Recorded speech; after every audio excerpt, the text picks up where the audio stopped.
ക്രിസ്തുവിലുള്ള പ്രിയ സഹോദരീസഹോദരന്മാരെ, നിങ്ങൾക്ക് സമാധാനം ഉണ്ടാകട്ടെ. ഇന്നത്തെ വായനകൾ ദൗത്യത്തെയും കരുണയും കുറിച്ച് ആഴത്തിൽ ചിന്തിക്കാൻ നമ്മെ ക്ഷണിക്കുന്നു. ദൈവം യോനയെ നീനെവേയിലേക്ക് പോകാൻ വിളിച്ചപ്പോൾ യോന തയ്യാറായില്ല, അവൻ ഓടി.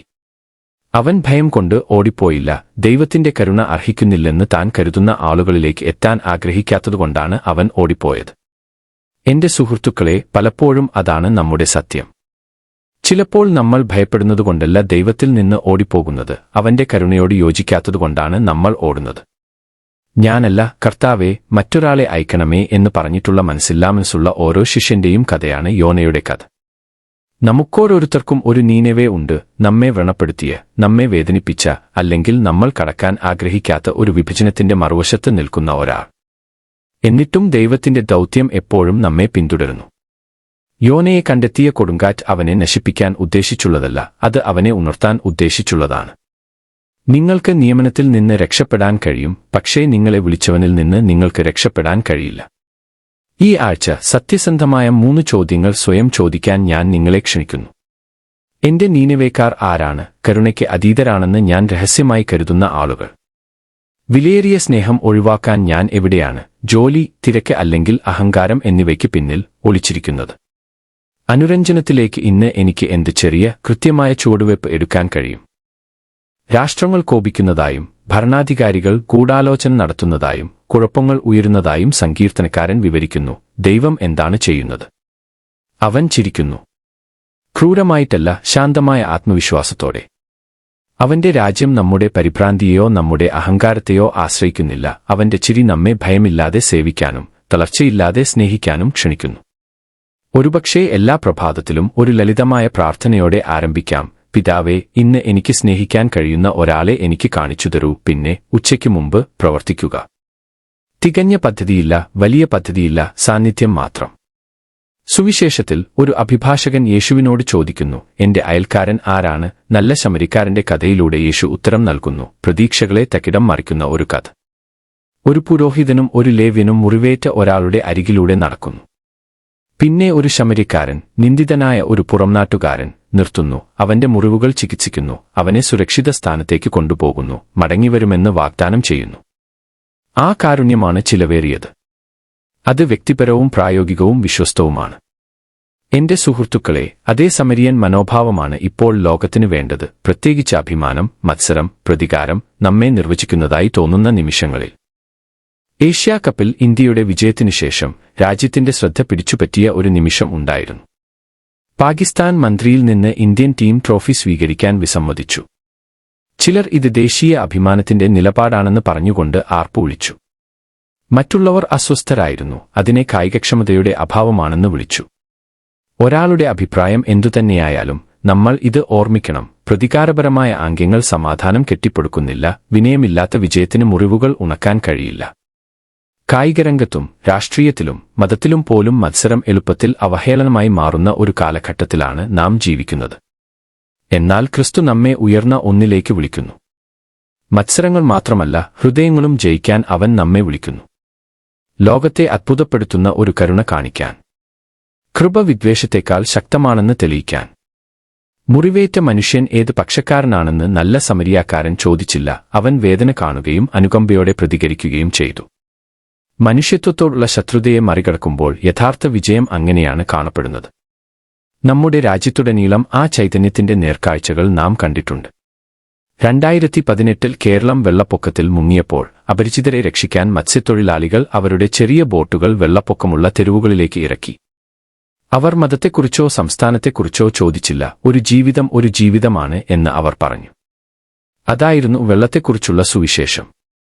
COVID-19 ലോക്ക്ഡൌണുകളുടെ സമയത്ത് മുംബൈയിലെയും ഡൽഹിയിലെയും സിഖ് ഗുരുദ്വാരകൾ എല്ലാ മതവിഭാഗങ്ങളിലുമുള്ള ആളുകൾക്ക് ഭക്ഷണം നൽകുന്നതിനായി രാവും പകലും അടുക്കളകൾ തുറന്നു.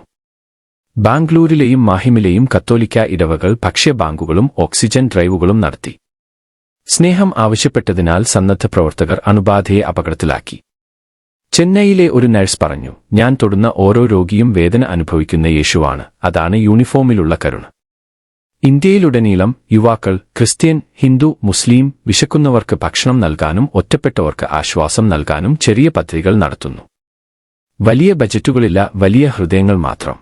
നിയമങ്ങളും അതിരുകളും നിലനിൽക്കുന്നത് ആളുകളെ സേവിക്കാനാണ്, അനുകമ്പയെ തടയാനല്ല. ഒരു ഭൂപടത്തിലെ ഒരു രേഖയോ നമ്മുടെ മനസ്സിലെ ഒരു നിയമമോ കരുണയെ തടയുമ്പോൾ പുരോഹിതന്റെയും ലേവ്യന്റെയും തെറ്റ് നമ്മൾ ആവർത്തിക്കുന്നു.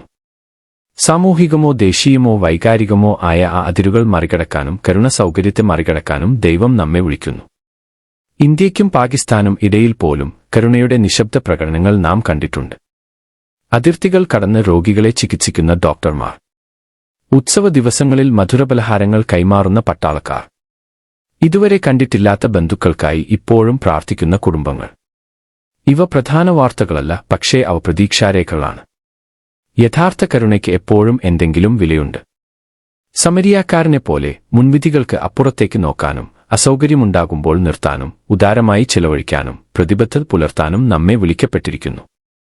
നമുക്ക് എന്തു തോന്നുന്നു എന്നതിനെ അടിസ്ഥാനമാക്കിയല്ല, മറിച്ച് നമ്മൾ അടുത്തതായി ചെയ്യുന്നതിനെ അടിസ്ഥാനമാക്കിയാണ് കരുണ അളക്കുന്നത്. അപ്പോൾ നമുക്ക് എങ്ങനെ ഈ കാരുണ്യം ജീവിക്കാൻ കഴിയും? ഒരു ചെറിയ കാരുണ്യ കിറ്റ്, ഒരു കുപ്പി വെള്ളം, ഒരു ലഘുഭക്ഷണം, ഒരു ദയാവാക്ക് ആവശ്യക്കാരനായ ഒരാൾക്ക് വേണ്ടി തയ്യാറാക്കി വയ്ക്കുക. നിങ്ങളുടെ ഇടവകയിൽ ഒരു നല്ല സമരിയൻ സർക്കിൾ രൂപീകരിക്കുക. നിങ്ങളുടെ ബജറ്റിൽ ഒരു കാരുണ്യ മാർജിൻ മാറ്റിവയ്ക്കുക. നിങ്ങളുടെ കംഫർട്ട് സോണിന് പുറം എത്തുക. നിങ്ങൾ സഹായിച്ചവരുമായി ഫോളോ അപ്പ് ചെയ്യുക. പക്ഷേ ഓർക്കുക, കരുണ പ്രാർത്ഥനയിൽ വേരൂന്നിയതായിരിക്കണം. വിശുദ്ധിയില്ലാത്ത കരുണ അത് ക്ഷീണമാണ്. പ്രവർത്തിക്കുന്നതിന് മുമ്പ് പ്രാർത്ഥിക്കുക. നിങ്ങൾ സേവിച്ചതിനു ശേഷം വിശ്രമിക്കുക. കർത്താവ് നിങ്ങളെ പുതുക്കട്ടെ.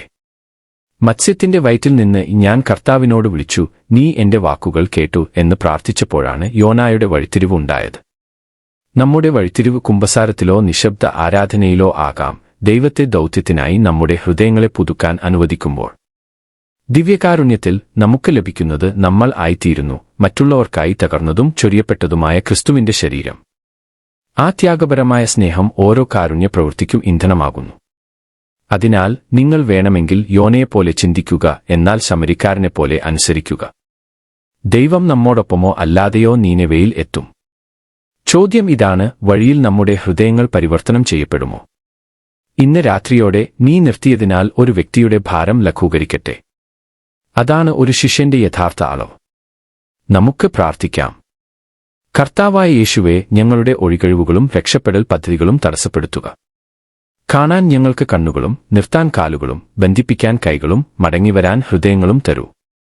ഞങ്ങളുടെ ദിനചര്യകൾ ആളുകളെ സേവിക്കുകയും ഞങ്ങളുടെ തീക്ഷ്ണത നിങ്ങളുടെ കാരുണ്യത്തെ സേവിക്കുകയും ചെയ്യുക.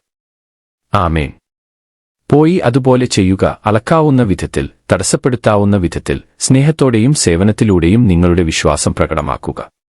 Echoes of the word echoing Christ in every heart where silence speaks and every voice matters.